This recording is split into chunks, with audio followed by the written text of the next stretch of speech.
Imagine the heat. Cairo, 2018. We're in the 15th of May city. It's usually a quiet, predictable kind of place. Yeah, life follows a rhythm there. And part of that rhythm is Ahmed, retired civil servant, but he didn't really retire. Right. He became a baker. Hard work. At Mhm. 2:3 in the afternoon, end of his shift. He's walking home. Just expecting, the usual. Peace and quiet. His wife, Anwar. But that expectation just shatters the moment he reaches his apartment door. 3rd floor. He smells it first. Gas. Yeah. Faint, maybe. Then bam, overwhelming. Raw, natural gas. It's terrifying. Instinct kicks in. Absolutely. He doesn't even knock. Just bursts in, yelling for Anwar, runs straight to the kitchen. And finds the gas tap just cranked open. Fully open, nothing cooking. Just hissing gas filling the apartment. Oh my God. So he throws open the windows trying to air the place out, still yelling for Anwar, thinking maybe she made a terrible mistake. Exactly. An accident. A horrible, dangerous lapse in concentration. But the silence. She wasn't answering. No. And that silence was worse than the gas. He follows it to the bedroom. And that's where he finds her. He finds Anwar on the floor, covered in blood, clearly gone. His whole world just ended right there. It's an absolutely brutal scene. And today, we're diving into this case. It's a story about trust, deep betrayal, and a killer known as Al-Qadira. The ruthless one. Let's talk about Ahmed and Anwar for a moment. They'd lived there a long time. Over 15 years. Known, respected in the neighborhood. Ahmed took that early retirement about 3 years before this happened. But straight into baking, that's not exactly taking it easy. No, it was a tough job, physically.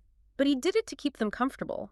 Anwar, everyone says, was just lovely, always helping neighbor. And their routine was like clockwork, wasn't it? Ironclad. Ahmed left before dawn, back around 2:30 p.m. Predictable. And that predictability, it turns out, became crucial for the killer. Tragically, yes. It defined the window of opportunity. So Ahmed finds her. The shock, the grief. Neighbors must have heard. Oh, absolutely. He breaks down completely. Neighbors come running, police arrive, forensics.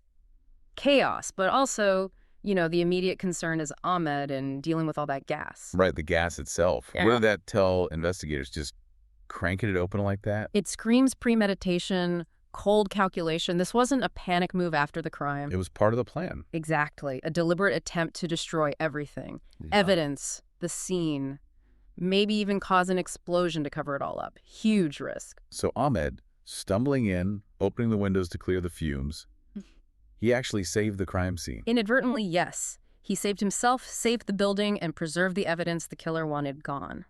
Which leads us to the scene itself. What did the police find?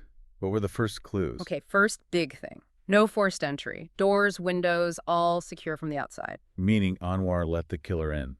Willingly. Had to be someone she knew, someone she felt safe opening the door to. And wasn't there something about tea? Yes.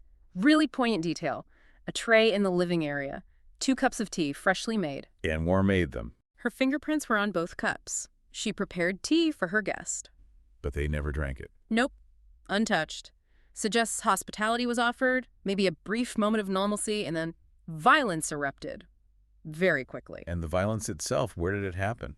In the bedroom, it was brutal. Multiple stab wounds, neck, chest, abdomen. A ferocious attack. Okay, so someone she knew led inside, attacked in the bedroom.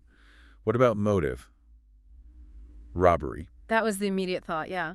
The bedroom closet, a wardrobe was open, and things were missing. This is a significant thing. Very. Ahmed confirmed it. 45,000 Egyptian pounds in cash. Wow. Where did that come from? He'd saved it up from his jobs, had it ready for a bank deposit on Sunday. That and some gold jewelry. Gone. 45,000 pounds in Cairo back then.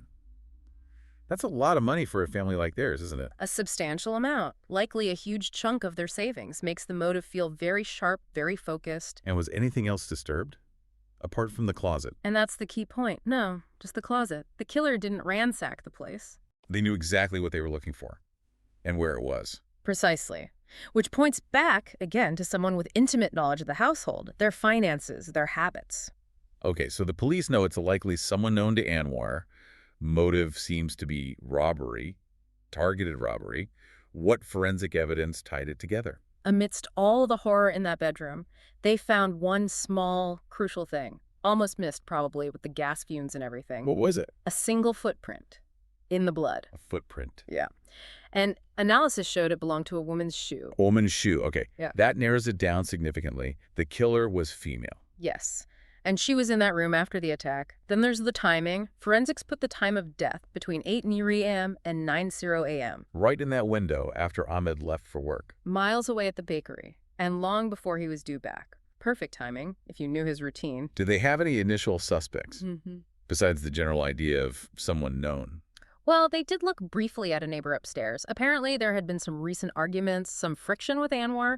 Standard police work, checking known conflicts. Exactly. But she was cleared quickly. The neighbor insisted she wouldn't want this for Anwar, despite their issues. So that was a dead end. They needed something else, something outside the apartment. Right, and that's when surveillance footage came into play. There was a maintenance center nearby. Run by a young guy, Kareem. Had a camera pointing down the street. And that camera caught everything. The approach to the building. What did it show? It showed a woman entering the building at 7 a.m. and leaving exactly 1 hour later, 8 a.m. 8 a.m. That fits perfectly with the forensic timeline. 8 points to 9:00 a.m. Dead on. And she was wearing something distinctive. A blue veil. A Khimar Azrak. A blue veil. And when she left, could they see anything else? Two critical things. First, she looked incredibly stressed, hurried, agitated. Understandable, maybe. But the second thing... The second thing was damning. There were visible bloodstains on that blue veil. Oh, wow. Okay, so they have the footage, the blue veil, the blood. They show it to Ahmed. Yes. And his reaction, it's described as just utter shock, disbelief, because he recognized her immediately. Not a stranger. Not just an acquaintance. No. He apparently just said, impossible. Samah, my sister, wouldn't do this. His sister, Samah. His half-sister, same father. Samah, the woman in the blue veil. Okay, we need to understand who Samah is, this Al-Qadira. Right.